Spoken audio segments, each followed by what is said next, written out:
Yes dear student, जो हमारा next question है उसमें वो कह रहा है find the direction cosine if a line make equal angle with the coordinate axis. ठीक है, if a line makes equal angle with the coordinate axis, that means जो अल्फा है और बीटा और गामा ये तीनों एंगल हमारे जो है वो इक्वल हो। अब बेटा आपको एक रिलेशन पढ़ाया था इन फर्स्ट लेक्चर के cos square alpha plus cos square beta plus cos square gamma is equal to हमारी वैल्यू होती है 1। तो यहाँ पे अल्फा बीटा गामा तीनों वैल्यूज इक्वल है, तो it is cos square alpha plus cos square alpha plus cos square alpha is equal to कितना हो गया 1। तो cos square alpha cos square alpha cos square alpha 3 cos square alpha is equal 1. So what is cos square alpha? Cos square alpha is 1 upon 3. So what is cos alpha? Cos alpha is plus minus 1 upon root 3.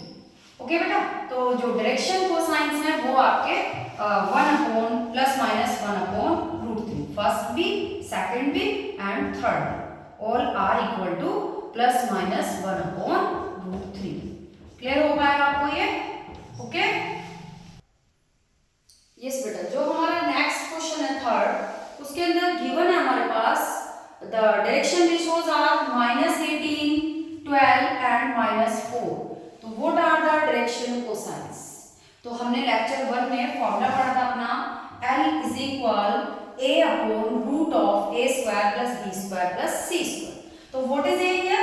a is -18। यहाँ पे a का क्या value है हमारा? -18। Just put the value in the formula -18 divided by root of -18 square plus 12 square plus -4 square.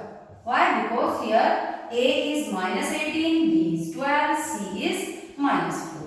So what is the value of m? m is 12 upon root of -18 square plus 12 square plus -4 square. And what is the value of n? n is -4 upon root of -18 square, 12 square and -4 square. Okay?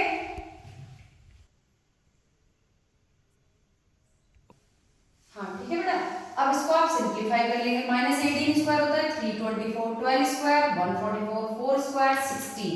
इन सबको हमने add कर दिया तो value हो गई 484 and the square root of 484 is 22। और अगर आप यहाँ से 2 कैंसिल आउट कर दे तो इट इज -9/11। सिमिलरली आपने m और n को भी ऐसे ही सिंप्लीफाई कर लेना है। ओके बेटा? यस बेटा, नेक्स्ट है हमारा क्वेश्चन नंबर 4। क्वेश्चन 4 में वो कह रहा है कि 3 पॉइंट उसमें दे रखे हैं और आपको उन्हें कोलिनियर प्रूव करना है। ठीक है, तो दीज आर 3 पॉइंट्स। ठीक है, हमें क्या करना है यहाँ पे? इन्हें कोलिनियर प्रूव करना है। तो बेटा हमने क्या किया है? हमने पहले डायरेक्शन रेशियोज फाइंड कर लिया पी क्यू का। ठीक है, ये लेक्चर 1 में पढ़ा था। If a line passing through the point x1 y1 z1 and x2 y2 z2, then the direction ratios x2 minus x1, y2 minus y1, z2 minus z1। ठीक है बेटा, तो यहाँ पे हमारे पास डायरेक्शन रेशियोज हो गए पी क्यू के -1 -2, -2 -3, 1 -4। यानी हमारे पास जो वैल्यू था x2 x1, y2 y1, z2 z1, हमने जस्ट उसमें जो है वैल्यूज पुट की दोनों पॉइंट p और q की। तो इन वैल्यूज को सिंप्लीफाई करके हमारे पास आ गया -3 -5 -3, -1 -2 -3, -2 -3 -5, 1 -4 -3। तो direction ratios of P Q हमारा आ गया -3 -5 -3। Direction ratios of Q R, तो जब आप क्यू आर के डायरेक्शन रेशियोज फाइंड करोगे तो पॉइंट क्यू आपका हो गया x1 y1 z1 और पॉइंट आर आपका हो गया x2 y2 z2। यानी अगेन आपने वही कैलकुलेशन फिर से करनी है x2 x1। तो x2 कितना था 5, x1 कितना है -1 और बीच में माइनस आ रहा है तो माइनस इंटू माइनस प्लस 1, तो 5 + 1, फिर अगेन 8 माइनस माइनस +2, फिर 7 -1, तो दैट इज 5 + 1 6, 8 + 2 10, 7 - 1 6। अब आप देखोगे कि ये सारी वैल्यूज क्या हैं? प्रोपोर्शनल है, -3/6 कितना आएगा, -1/2, -5/10 कितना आएगा, -1/2, -3/6 कितना आएगा, -1/2। ठीक है, तो ये जो वैल्यूज है हमारी, ये सारी की सारी क्या आ रही है, -1/2, यानी these all values are proportional. ठीक है, ये जो डीआर्स है हमारे वो क्या हो गए हैं, प्रोपोर्शनल हो गए हैं। तो ये डीआर्स प्रोपोर्शनल है, तो इसमें PQ और QR क्या हो गई, पैरेलल हो गई। If the direction ratios are proportional then the lines are parallel, ये आपने वेक्टर में भी पढ़ा था। ठीक है, direction ratios are proportional then lines are parallel, that means PQ parallel QR, PQ जो है वो QR के पैरेलल हो गई। और if PQ parallel QR, but यहाँ तो पॉइंट Q कॉमन है, here the point Q is common, so PQR are collinear. Okay, yes बेटा, नेक्स्ट है हमारा क्वेश्चन नंबर 5। यहाँ उसने हमें कहा है कि एक ट्रायंगल है ABC जिसके तीनों वर्टिसेस के कोऑर्डिनेट उसने हमें दे रखे हैं। ठीक है, ट्रायंगल है ABC जिसके तीनों वर्टिसेस के कोऑर्डिनेट उसने हमें दे दिए हैं। अब हमें क्या करना है, हमें जो है डायरेक्शन कोसाइंस बताना है, लेकिन डायरेक्टली तो हम डायरेक्शन कोसाइन बता नहीं सकते हैं।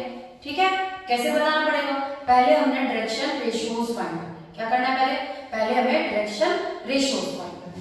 तो हमने direction ratios of AB find किया। क्या कांसेप्ट है डायरेक्शन रेशियोज फाइंड करने का, if a line passing through the point x1 y1 z1 and x2 y2 z2, then the direction ratios x2 minus x1, y2 minus y1, z2 minus z1.